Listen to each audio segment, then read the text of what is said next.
மலிந்துவிட்ட பொய்.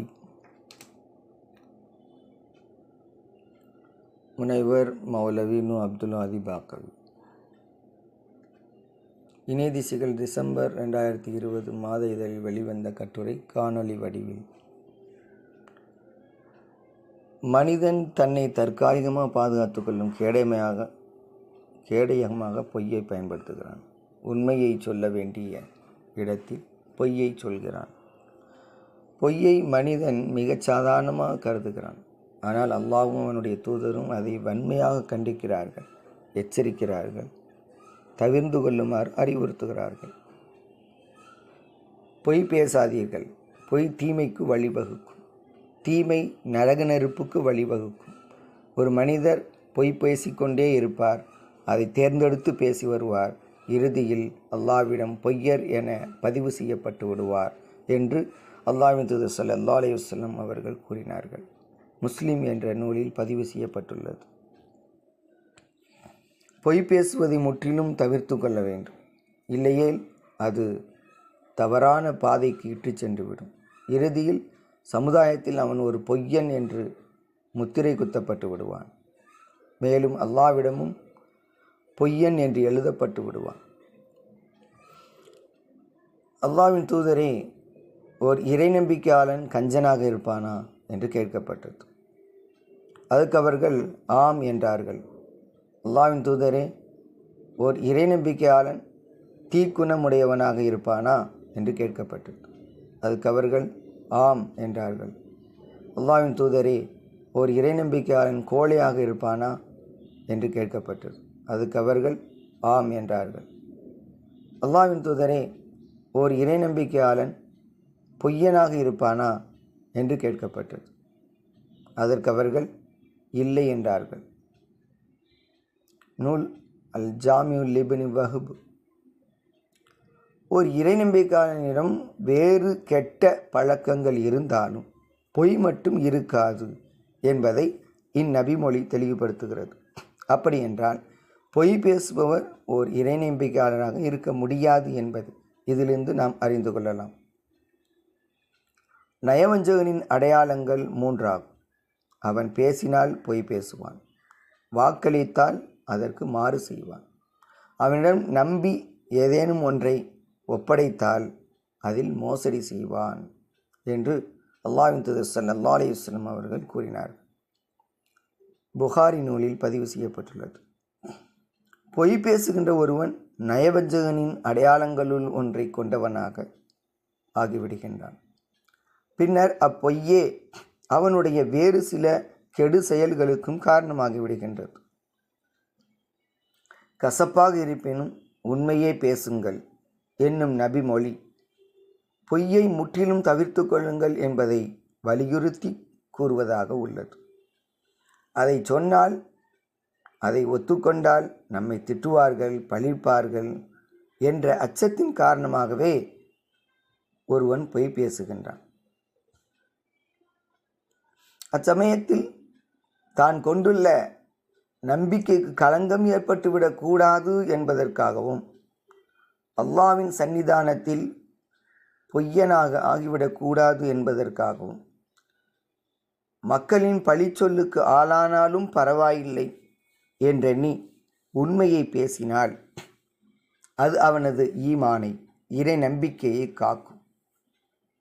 அதே நேரத்தில் தற்காலிகமான அவப்பெயரும் அவமரியாதையும் விரைவில் நீங்கிவிடும். உண்மையை பேசியதற்காக அவனது கண்ணியம் காக்கப்படும். சாதாரண மனிதர்கள் பொய் பேசுவது ஒரு புறம், கற்றறிந்த மனிதர்களும் பொய் பேசுகிறார்கள். ஒவ்வொருவரும் தத்தம் துறைகளில் பொய் பேசுகின்றார்கள்.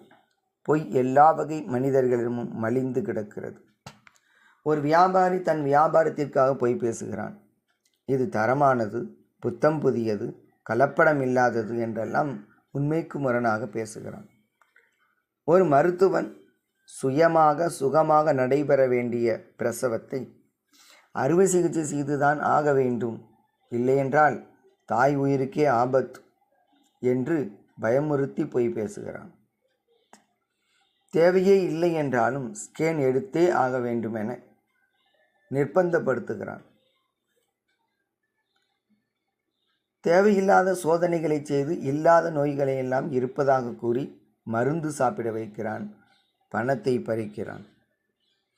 கற்றறிந்த ஒரு அறிஞன் இல்லாத செயலை இருப்பதாகவும் இருக்கின்ற செயலை இல்லாததாகவும் ஆதாரம் காட்டுகிறான். மார்க்கத்தில் அனுமதிக்கப்படாத புதிய புதிய செயல்களுக்கும் மூட பழக்கங்களுக்கும் ஆதாரத்தை காட்டி அவையெல்லாம் மார்க்கத்தில் அனுமதிக்கப்பட்டவை என்று நிரூபிக்க முயல்கின்றான். நபிமொழிகள் தெளிவாக இருக்க மக்களின் பாரம்பரிய செயல்களுக்காக ஆதாரத்தை திரிக்க முனைகின்றான்.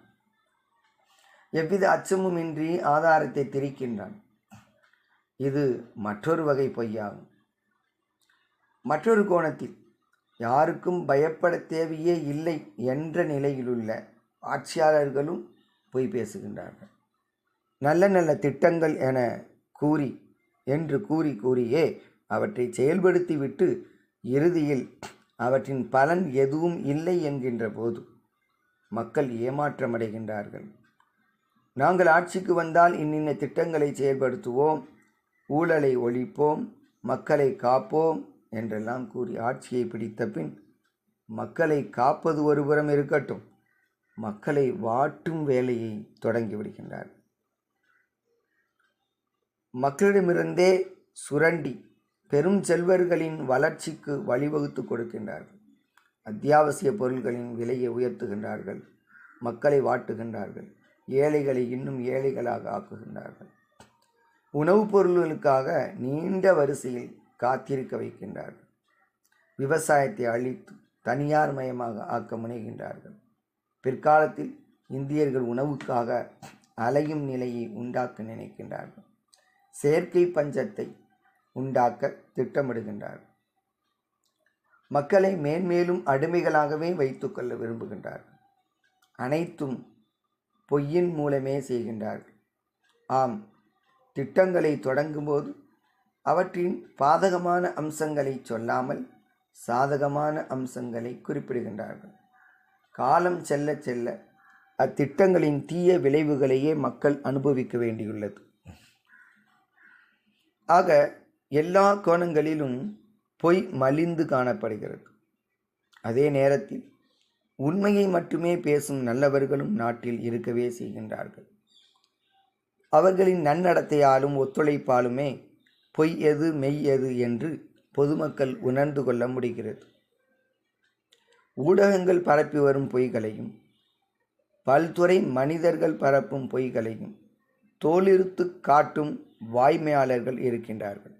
மேலும் அத்தகையோர் ஏதேனும் தவறு செய்துவிட்டாலும் அதை ஒத்துக்கொண்டு மனிதர்களின் பழிச்சொல்லை தாங்கிக் கொண்டு அல்லாஹ்வின் சினத்திற்கு ஆளாகிவிடக்கூடாது என்ற உயர் எண்ணத்தில் செயல்படுகின்றார்கள். அத்தகையோரே இம்மையிலும் மறுமையிலும் வெற்றியாளர்கள் என்பதை நாம் நினைவில் கொள்ள வேண்டும். புறங்கூறி பொய்த்து வாழ்தலின் சாதல் அறங்கூறும் ஆக்கம் தரும்.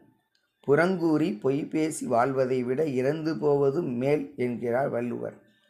அந்த அளவிற்கு பொய்யை வெறுக்கின்றார், பாவமாக கருதுகிறார்.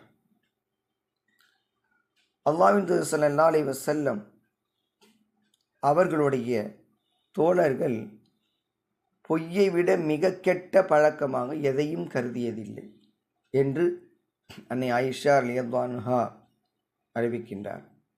முஸ்னத் அஹ்மது என்ற நூலிலே பதிவு செய்யப்பட்ட ஹதீஸ். இந்த நபிமொழிக்கு ஏற்ப இனிவரும் காலங்களில் பொய்யை தவிர்ப்பேன், உண்மையே உரைப்பேன் என்று நாம் ஒவ்வொருவரும் உறுதிமொழி ஏற்போம்.